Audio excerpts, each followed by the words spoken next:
ఇక ఏపీకి మరో తుఫాను గండం పొంచి ఉంది. ఈ నెలాఖరులో 3 రోజుల పాటు భారీ వర్షాలు దక్షిణ కోస్తాను ముంచెత్తనున్నట్టు వాతావరణ శాఖ హెచ్చరిస్తోంది. వాతావరణానికి సంబంధించి మరిన్ని వివరాలు మా విశాఖ ప్రతినిధి శ్రీరామ్ అందిస్తారు. ఏపీకి మరోమారు తుఫాను ముప్పు పొంచి ఉంది. విశాఖ వాతావరణ కేంద్రం అందిస్తున్న సమాచారం ప్రకారం ఈ నెల 27, 28, 29 తేదీలలో ఏపీలో పలు ప్రాంతాల్లో భారీ నుంచి అతి భారీ వర్షాలు కురిసే అవకాశం ఉందని వాతావరణ శాఖ అధికారులు హెచ్చరిస్తున్నారు.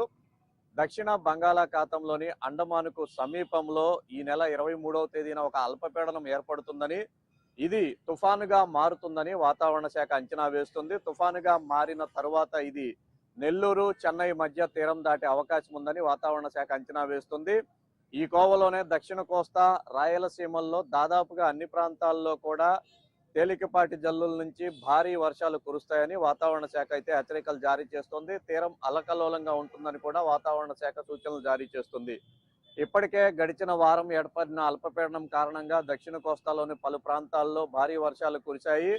తిరిగి వచ్చే వారం కూడా ఈ అల్పపీడనం ఏర్పడనున్న నేపథ్యంలో భారీ నుంచి అతి భారీ వర్షాలు కురుస్తాయని కూడా వాతావరణ శాఖ అధికారులు అంచనా వేస్తున్నారు. మొత్తానికైతే దక్షిణ కోస్తాకు వచ్చే వారం రోజుల పాటు ఒక మోస్తారు నుంచి భారీ వర్షాలు కురిసే అవకాశం ఉందని వాతావరణ శాఖ హెచ్చరిస్తోంది. ముఖ్యంగా ప్రకాశం, నెల్లూరుతో పాటుగా చిత్తూరు, అలాగే రాయలసీమలోని పలు ప్రాంతాల్లో దీని ప్రభావం ఉంటుందని అంచనా వేస్తున్నారు.